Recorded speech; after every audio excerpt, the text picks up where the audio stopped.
रोजे की हालत में टूथपेस्ट किया जा सकता है, रोजे की हालत में सुरमा लगाया जा सकता है, रोजे की हालत में इतर लगाया जा सकता है, रोजे की हालत में खुशबू को सूखा जा सकता है, रोजे की हालत में तेल भी सर में लगाया जा सकता है। आपके रोजे पर उसका कोई फर्क नहीं पड़ेगा। ग्लूकोज की बोतल आप नहीं चढ़ा सकते। जो बोतल आपको ताकत पहुंचा रही है, आपके जिस्म में तकवीयत दे रही है, वो आप नहीं चढ़वा सकते। अगर दर्द का इंजेक्शन है और आपके जिस्म में बहुत शदीद दर्द है, टेबलेट आप रोजे की हालत में खा नहीं सकते उस दर्द को रोकने के लिए। लेकिन अगर किसी इंजेक्शन से आपका दर्द बंद हो रहा है तो आप यकीनन दर्द को बंद करने के लिए इंजेक्शन भी लगवा सकते हो, बशर्ते कि वो इंजेक्शन ताकत का ना हो, मल्टीविटामिन मिनरल्स वगैरह का ना हो। हाँ, दर्द वगैरह का हो तो रोजे की हालत में इंजेक्शन भी लगवाया जा सकता है। आपने सुबह सहरी की है, सुबह सादत से पहले आपने सहरी की है, आपने रोजे की नियत कर ली है, रोजा रखे हुए हैं, दिन में आपको 10 बजे के करीब बुखार आ गया है, डॉक्टर ने चेकअप लिख दिया है कि ये बुखार मालूम करना है किस चीज का है, डेंगू तो नहीं है, मलेरिया तो नहीं है। आप अगर कमजोरी महसूस कर सकते हैं और रोजा पूरा कर सकते हैं तो कर लीजिए। अगर और ख़ास तौर पे हम मुसलमानों ने रोज़े को इतना सख्त और बना लिया है, थूक भी ना निकलो, रोज़े की हालत में थूक ना निकलो।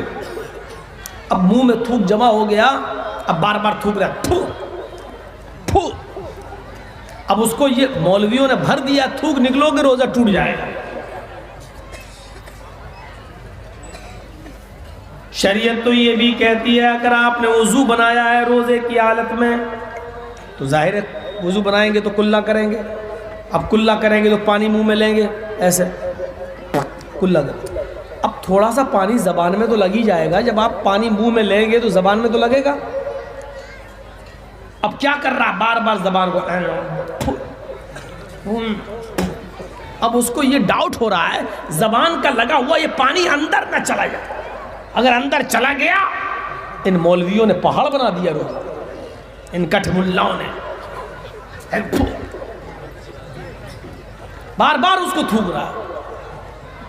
और फिर सोने पे सुहागा ये कि और हार्ड बना दिया, इतर मत सूंघना, खुशबू अगर सूंघ ली तो रोजा टूट जाए, मकरूह हो जाए। अब वो बेचारा फल फ्रूट भी खरीदने जा रहा है, पपीता खरीदते वक्त सूंघ नहीं रहा है, ऐसे देख रहा है, सूंघ ले तो रोजा मकरूह हो जाए। नाक में पानी लेने से रोजा मकरूह नहीं हो रहा है, इतर सूंघ लिया तो रोजा मकरूह हो जाए। हवा नाक में जा रही है, रोजा मकरूह नहीं हो रहा है, इतर सूंघ लिया तो रोजा मकरूह हो जाए। अब एक और हार्ड रोजे को मुश्किल बना लिया, क्या? रोजे की हालत में सर में तेल मत डालना, सर में तेल डालोगे तो रोजा मकरूह हो जाएगा। दिन भर नहा रहा है, नल के नीचे बैठा है, पानी सर के ऊपर जा रहा है, रोजा मकरूह नहीं हो रहा, तेल लगाओगे तो रोजा मकरूह हो जाएगा। तेरे बाप का दीन है, कहां से लाया तू?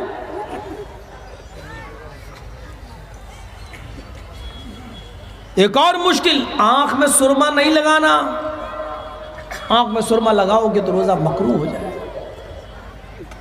ये मौलवियों ने एक नई चीज इजाद कर दी, मकरूह। इतना हार्ड नहीं है। रोजे की हालत में आप टूथपेस्ट भी कर सकते हो, क्योंकि आज मिसवाक की जगह पेस्ट ने ले ली। अब नीम की मिसवाक आप कर रहे हैं, कड़वापन आ रहा है, आप कहीं रोजा मकरूह हो गया। मौलवी, जब नीम की मिसवाक से रोजा मकरूह नहीं होता है तो कॉलगेट करने से रोजा मकरूह कैसे हो जाएगा? कड़वापन आ रहा, आने दो। टेस्ट अलग अलग होते हैं, कोई मीठा होता है, कोई कड़वा। अब नीम का पेस्ट करोगे तो उसमें कड़वापन है, क्लोजअप वगैरह करोगे तो उसमें अच्छी सी महक भी आ रही है। मुझे बताना सिर्फ ये है कि आपके रोजे पर कोई फर्क नहीं पड़ेगा। इतना ही नहीं, रोजे की हालत में सिर्फ एक चीज का एहतियात रखिए, रोजे की हालत में आप नाक में दवा नहीं डाल सकते हो, बस आंख में दवा डाली जा सकती है और कान में भी दवा डाली जा सकती है। हालांकि आंख, नाक, कान तीनों का ताल्लुक एक है, लेकिन नाक में दवा डालने का ताल्लुक डायरेक्ट हलक से है। जैसे आप नाक में दवा डालेंगे उसका कड़वापन फौरन आपके हलक में महसूस होगा। जिसका डायरेक्ट ताल्लुक आपके हलक से है वहां रुकावट हो गई। आप सिर्फ नाक में दवा नहीं डाल सकते हो, लेकिन आंख में दवा डाली जा सकती है और कान में दवा डाली जा सकती है। रोजे की हालत में टूथपेस्ट किया जा सकता है, रोजे की हालत में सुरमा लगाया जा सकता है, रोजे की हालत में इतर लगाया जा सकता है, रोजे की हालत में खुशबू को सूखा जा सकता है, रोजे की हालत में तेल भी सर में लगाया जा सकता है। आपके रोजे पर उसका कोई फर्क नहीं पड़ेगा। ग्लूकोज की बोतल आप नहीं चढ़ा सकते। जो बोतल आपको ताकत पहुंचा रही है, आपके जिस्म में तकवीयत दे रही है, वो आप नहीं चढ़वा सकते। अगर दर्द का इंजेक्शन है और आपके जिस्म में बहुत शदीद दर्द है, टेबलेट आप रोजे की हालत में खा नहीं सकते उस दर्द को रोकने के लिए, लेकिन अगर किसी इंजेक्शन से आपका दर्द बंद हो रहा है तो आप यकीनन दर्द को बंद करने के लिए इंजेक्शन भी लगवा सकते हो, बशर्ते कि वो इंजेक्शन ताकत का ना हो, मल्टीविटामिन मिनरल्स वगैरह का ना हो। हाँ, दर्द वगैरह का हो तो रोजे की हालत में इंजेक्शन भी लगवाया जा सकता है। आपने सुबह सहरी की है, सुबह सादत से पहले आपने सहरी की है, आपने रोजे की नियत कर ली है, रोजा रखे हुए हैं, दिन में आपको 10 बजे के करीब बुखार आ गया है, डॉक्टर ने चेकअप लिख दिया है कि ये बुखार मालूम करना है किस चीज का है, डेंगू तो नहीं है, मलेरिया तो नहीं है।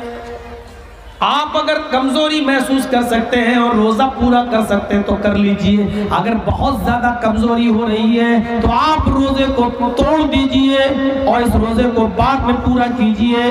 लेकिन आपके अंदर रोजे की ताकत है, हम रख लेंगे, कोई हमें परेशानी नहीं है। थोड़ी बहुत कमजोरी हम बर्दाश्त कर लेंगे तो बेहतर है कि उसको पूरा कर लिया जाए। लेकिन अब डॉक्टर्स ने चेकअप लिख दिए, आपको ब्लड चेक कराना होगा, डेंगू मालूम करना है, मलेरिया मालूम करना है, तो बिला शक व शुबा आप रोजे की हालत में अपने बॉडी से, अपने जिस्म से 2 ml 3 ml ब्लड भी निकलवा सकते हो। आपके रोजे पर कोई फर्क नहीं पड़ेगा। इतना हार्ड नहीं है जितना इन कठमुल्लाओं ने बना दिया। उधर तो केला खाने की इजाजत है, सेब खाने की इजाजत है, तुम पपीता तक सूंघने की इजाजत नहीं दे रहे हो। अरे मौलवियों, कहां ले जा रहे हो इस दीन को?